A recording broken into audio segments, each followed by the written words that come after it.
So just to preface some of the things Rabbi has said over the past weeks, and so that everybody at home is aware, nobody is in front of me, everybody's really, really far back. So it's kind of like whenever Rabbi gives a sermon, everybody runs away.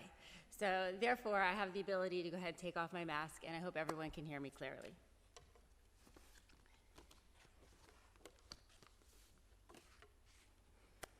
I would like to officially welcome everybody to B'nai Viv's High Holy Days of 5781, the pandemic version.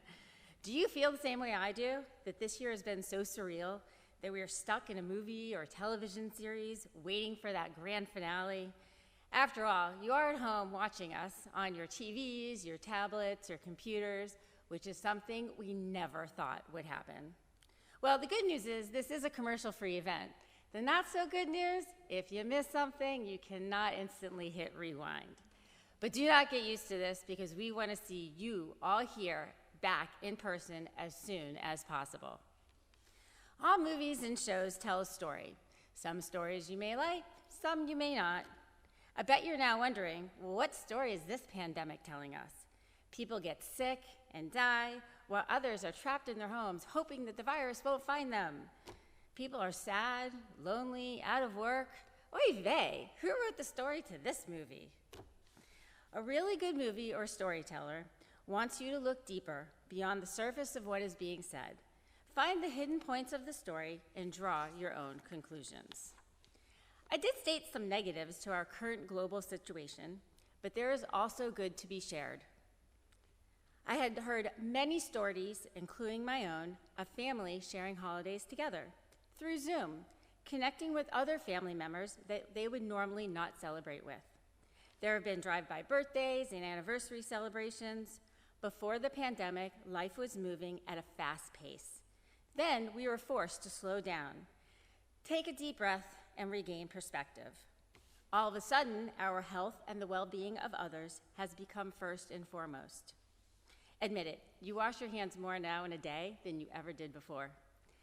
When people no longer end a conversation with goodbye, it's now goodbye and stay safe. You may have realized who's truly there in your lives during such challenging times, and I'm here today in front of your screen to tell you, reassure you, and remind you that B'nai Viv is here for you. We are continuing to swim in uncharted waters, but we will get through this, and it is easier to do it together.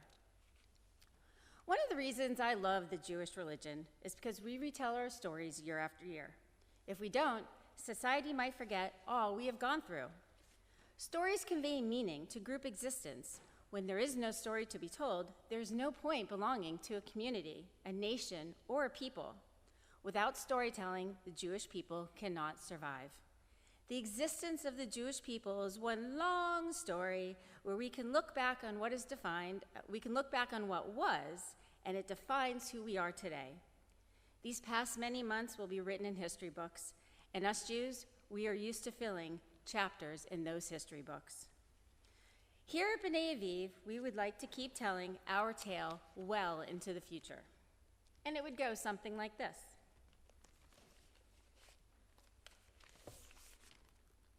Over the past 30 years, a beautiful shul rose up from the ground to provide a strong conservative Jewish community.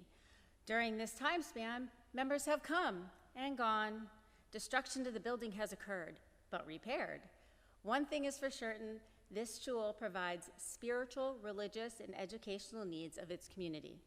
And this shul, known as B'nai Viv, has survived and will continue to for many more years to come. The only way for this tale to be retold is with your support. If there's no congregation, then what is a synagogue? It would just be an empty building, and we definitely do not like that. Without members, who would the rabbi teach and pray with? Who would the cantor sing to? We need you, our cast and crew, to make this a successful story. I'm sure it comes to no surprise that all great things come with expenses. To help cover these expenses, there's membership, fundraising, donations. Each one of these alone cannot cover what is needed for the behind-the-scenes production, but a combination of those resources provides financial security. Just curious, how many of you have a tzedakah box? How many of you do not know what to do with the tzedakah in your box? This is something I personally struggle with.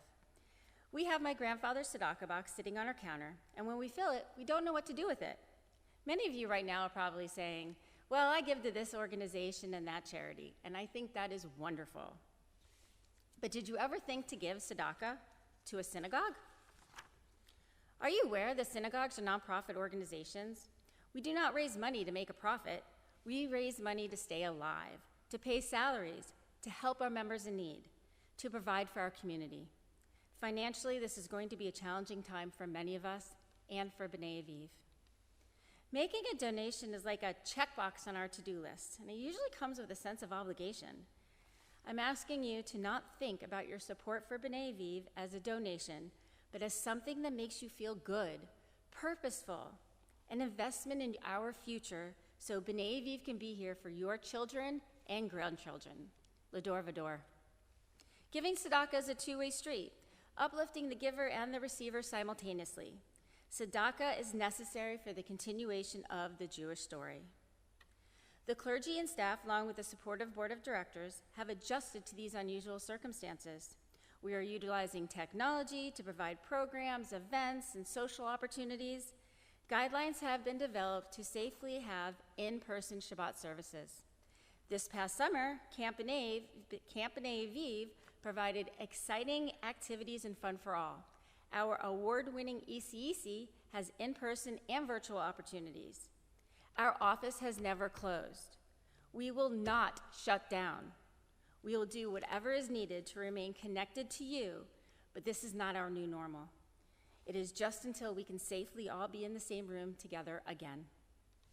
So how can you help us during these most unusual and challenging times? One, please consider giving tzedakah to B'nai Aviv. We recognize how these unprecedented times have affected you, and any amount of tzedakah is greatly appreciated, and your generosity will go a long way. Two, get involved. Help mold the story of B'nai Aviv and be an active part of our history. We can use your innovative and creative ideas to keep us all connected in this virtual world we are currently living in. Three, keep your membership. Now is not the time to abandon the Jewish community. In a time when we are so isolated, the community that B'nai Aviv provides more important than ever. At this time, I would normally ask you to fold down your tabs, pass your envelopes to the aisle for a board member to collect. But since the usual and normal is not happening these days, your pledge cards and volunteer cards have been mailed to you. If you've not yet received them, keep checking your mailboxes. Another option after Yom Kippur, you can give tzedakah through our website. Your generosity and involvement are the key elements to the success of our future. During 5781 and for many more years to come, allow B'nai Aviv to be a chapter in your story. And let's make this the best story you have ever known. And we will title it, You Belong Here. Gamar Chatima Tova, may you all be inscribed in the book of life.